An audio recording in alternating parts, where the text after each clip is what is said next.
Assalamualaikum warahmatullahi wabarakatuh.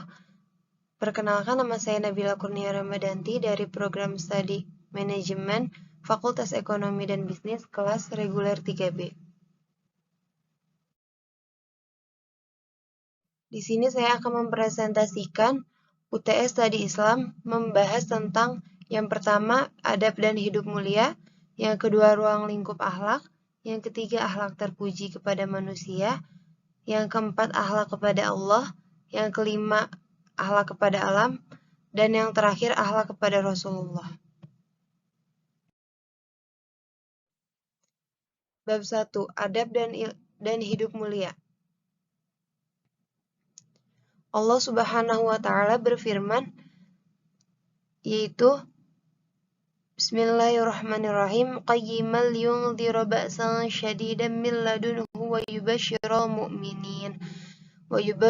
mu'minin alladzina ya'maluna sholihati anna lahum ajran hasana, yang artinya sebagai bimbingan yang lurus untuk memperingatkan siksaan yang sangat pedih dari sisi Allah dan memberi berita kepada orang-orang yang beriman yang mengajarkan amal soleh bahwa mereka akan mendapat pembalasan yang baik.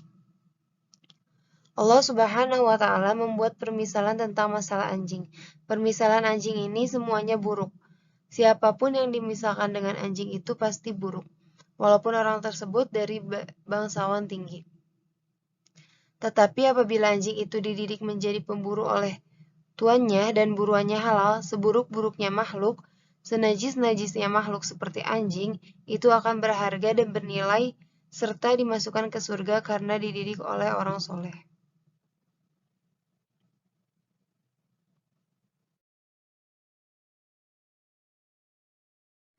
Contohnya adalah kisah anjing yang bernama Tawarum atau Huban dengan bulu yang berwarna kuning. Kemudian mati sebelum ketujuh pemuda Ashabul Kahfi tersebut bangun dari tidurnya. Selain itu, anjing ini memiliki keistimewaan sebab ia telah dijamin oleh Allah Subhanahu wa taala sebagai hewan penghuni surga karena kesetiaannya. Anjing aja nggak punya akal itu bisa dididik loh, apalagi manusia yang suci. Kita sebagai mu'addib dan sebagai mu'alim terinspirasi dari ayat-ayat tentang masalah anjing ini. Betapa pendidikan itu bisa merubah segalanya. Anjing Ashabul Kahfi ini dimuliakan oleh Allah karena kesabarannya. Apa sih pelajaran yang bisa kita ambil dari cerita Ashabul Kahfi? Pelajaran yang bisa kita ambil dari kisah ini adalah kita harus sabar bersama orang-orang yang senantiasa berdoa kepada Allah pagi dan petang, yang mengharapkan ridhonya Allah. Maka dari itu, perbanyaklah sabar dan bergaul dengan orang-orang yang soleh. Allah memerintahkan untuk berkomunitaslah dengan orang-orang soleh karena kesabaran tidak berdiri sendiri.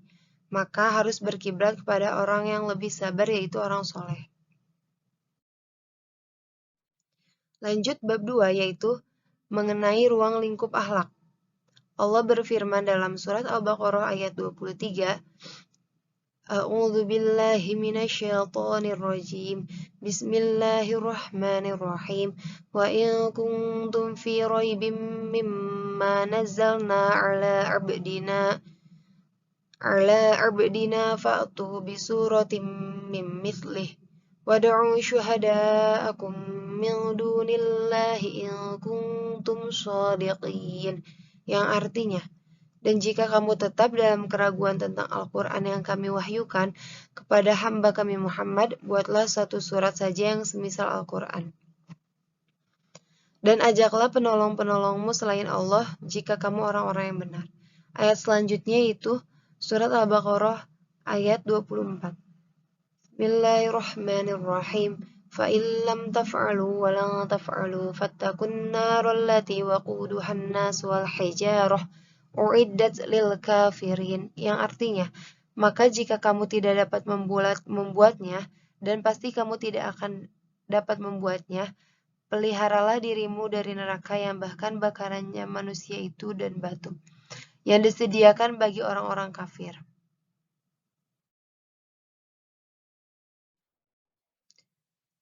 Apa sih itu akhlak? Akhlak secara bahasa yaitu at-takdir atau kemuliaan, identik dengan ad-din yaitu agama sendiri. Sedangkan akhlak secara istilah yaitu sifat yang membekas dan tertanam di dalam jiwa seseorang untuk menjadi pembiasaan.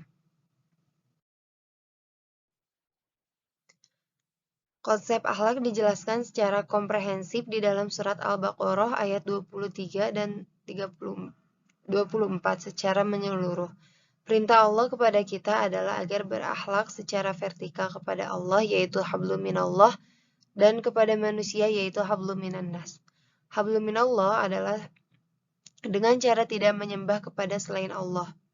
Sedangkan hablum minannas adalah hubungan kita secara sosial. Akhlak yang harus dibangun pertama adalah kepada orang tua, kemudian kerabat, anak yatim, dan orang-orang miskin. Baik, lanjut ke bab selanjutnya, yaitu akhlak terpuji kepada manusia. Akhlak terpuji adalah sesuatu yang baik dan mesti dilakukan, yang mencakup akhlak kepada Allah, kepada Rasulullah, kepada diri sendiri, orang lain, keluarga, teman sejawat, persaudaraan, akhlak kepada hewan, tumbuh-tumbuhan, dan lain sebagainya. Allah Subhanahu wa taala berfirman dalam surat An-Nahl ayat 90 yaitu Bismillahirrahmanirrahim. Innallaha ya'muru bil adli wal ihsani wa ita'i dzil qurba wa yanha 'anil fahsya'i wal munkari wal bagyi ya'zikum la'allakum tadhakkarun. Yang artinya, sesungguhnya Allah menyuruh kamu berlaku adil dan berbuat kebajikan, memberi kepada kaum kerabat, dan Allah melarang dari perbuatan keji, kemungkaran dan permusuhan. Dia memberi pengajaran kepadamu agar kamu dapat mengambil pelajaran.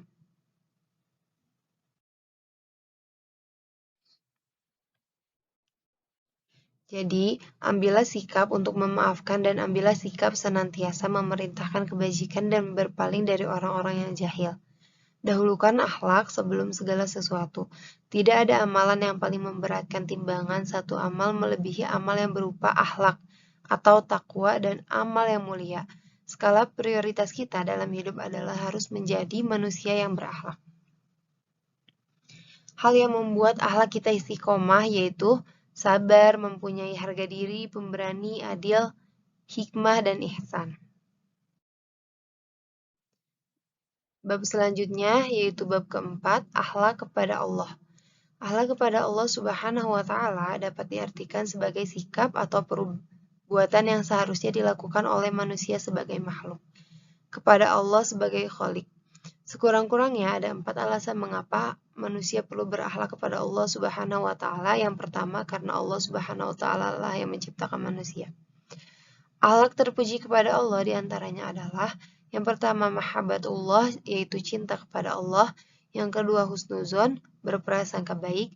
Yang ketiga taat kepada Allah. Yang keempat tidak menyekutukan Allah. Dan yang terakhir adalah mengatur hidup dengan aturan Allah. Bab selanjutnya yaitu mengenai akhlak kepada alam. Akhlak kepada lingkungan adalah perilaku atau perbuatan kita terhadap lingkungan. Akhlak terhadap lingkungan yaitu manusia tidak dibolehkan memanfaatkan sumber daya alam dengan sengaja mengeksploitasi secara besar-besaran, sehingga timbul ketidakseimbangan alam dan kerusakan bumi. Allah Subhanahu wa taala berfirman dalam surat Al-Baqarah. Bismillahirrahmanirrahim. Wa kulu washrabu min rizqillahi wa la ta'thaw fil ardi mufsidin. Yang artinya, makan dan minumlah rezeki yang diberikan Allah dan janganlah kamu berkeliaran di muka bumi dengan berbuat kerusakan. Jadi kesimpulannya adalah kita sebagai manusia harus bisa menjaga alam yang telah diciptakan oleh Allah. Tidak boleh berbuat kerusakan. Mengapa kita harus berakhlak kepada alam? Karena akhlak adalah inti serta tujuan dalam agama Islam.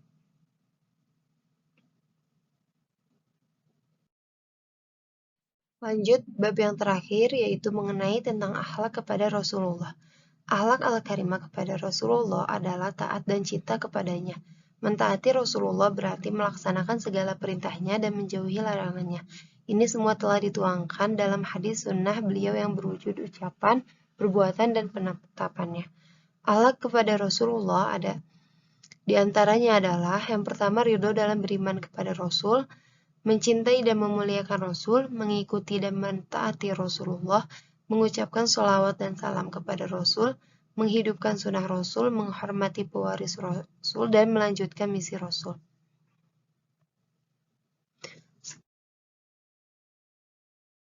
Sekian pemaparan dari saya. Kurang lebihnya mohon dimaafkan. Wassalamualaikum warahmatullahi wabarakatuh.